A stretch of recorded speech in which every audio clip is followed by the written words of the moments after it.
Olá, bem-vindo a mais um vídeo. Bom dia, boa tarde ou boa noite.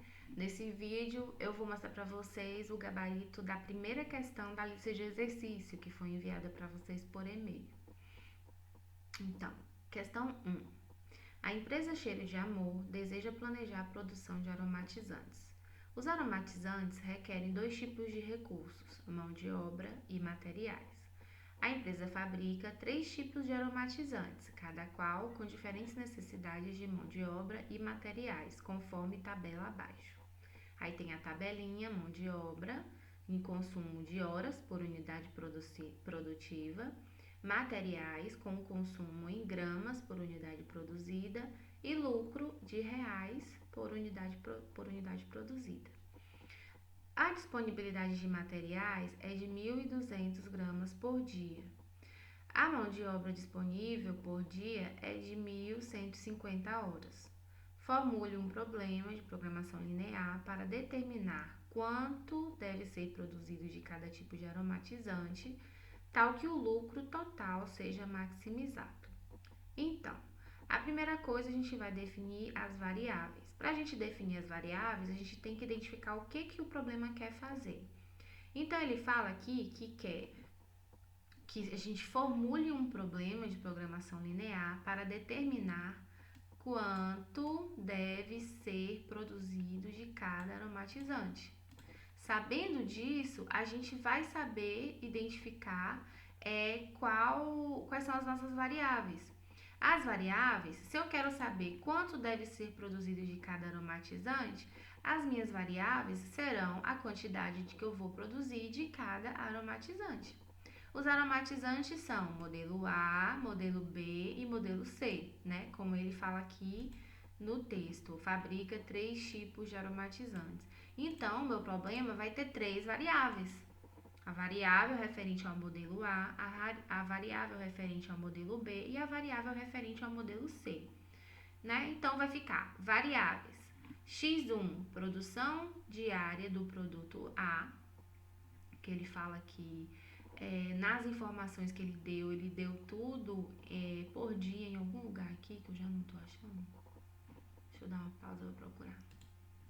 Aqui, ele fala mão de obra disponível por dia e a disponibilidade de materiais por dia. Então, a gente vai determinar a produção por dia também. Então, fica produção diária do produto A, X1, X2, produção diária do produto B e produção diária do produto C, o X3. Ou, se você não quiser chamar de produto, você pode chamar do modelo. Para não ficar confuso, produção do produto, pode chamar modelo, produção diária do modelo A, do modelo B e do modelo C. Pronto, as variáveis já foram definidas. Agora a função objetivo. A função objetivo, a gente identifica aqui no texto que ele fala assim, tal, ele quer determinar, né, quanto deve ser produzido, tal que o lucro total seja maximizado. Então, se eu quero maximizar meu lucro, a minha função objetivo vai ser de maximizar o lucro. Se a minha função objetivo é de maximizar o lucro, então eu tenho que na minha fórmula colocar as informações de lucro, né? Tudo que for informação relacionada a lucro. Então, aqui, ó, eu tenho na tabela as informações do lucro. Já deu na tabelinha. Que é 14 para o modelo A, 12 do modelo B e 13 do modelo C. Então, só vai ficar 14 do A, se A é X1, 14x1. 12 do B, se B é X2, 14x2. 13 do C, se C é X3, 13x3. Então, a minha função objetivo vai ser maximizar o lucro, que nesse caso aqui eu chamei de L, mas pode dizer o L vai ser 14x1 mais 12x2 mais 13x3. Tranquilo? E agora, por último, as restrições. As restrições, a gente vai tomar como base aqui a tabelinha do problema. Ela já tem uma tabela pronta, né? Esse problema já tem uma tabela pronta. Então, você não precisa nem anotar nada, tá tudo na tabela. Se quiser anotar no caderno para ficar mais fácil, ou se achar que você já está acostumando com a tabela, você pode copiar a tabela e até acrescentar aqui mais informações. Vou fazer isso aqui para vocês verem. Quem quiser fazer no caderno. Eu posso acrescentar aqui mais uma... Eita, como é o nome? Mais uma coluna. E colocar, como eu fiz lá no outro exemplo, a disponibilidade.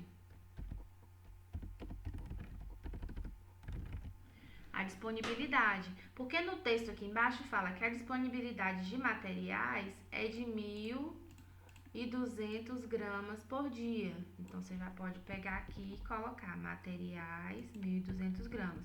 Observe que eu falei para vocês ficarem atentos à ordem. Tá vendo que aqui primeiro ele fala materiais. E na tabela primeiro ele dá mão de obra. Se você não presta atenção, você pega o valor errado. Né? Mão de obra, ele fala que a disponibilidade de mão de obra é 1.150. Então, se quiser, joga lá na tabelinha. 1.150.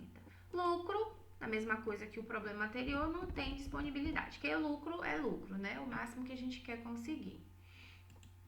Então, feita a tabela, você só vai transcrever essas informações que estão na tabela para o seu modelo matemático. Né? Eu tenho dois recursos que têm limitação, mão de obra e materiais. Na mão de obra, tá tudo em horas, ó, horas aqui, então isso significa que esses valores estão todos em horas, e grama significa que tá tudo em grama. Então, horas, grama, não precisa transformar nada. Então, você só vai pegar os valores, 17 de mão de obra para A, 13 de mão de obra para B e 16 de mão de obra para C. Então, vai ficar na restrição de mão de obra 17, 13, 16. Menor ou igual à disponibilidade que foi dada lá, 1.150 horas. Nos materiais, a mesma coisa. 14 no A, que é X1, 14 no B, que é X2 e 15 no C, que é X3. Menor ou igual à disponibilidade, que é 1.200. Então, 14, 14, 15, menor ou igual a 1.200 por dia. Pronto. Só para dizer que não terminou, só falta não negatividade. Ah, professora, mas tem que botar? Tem.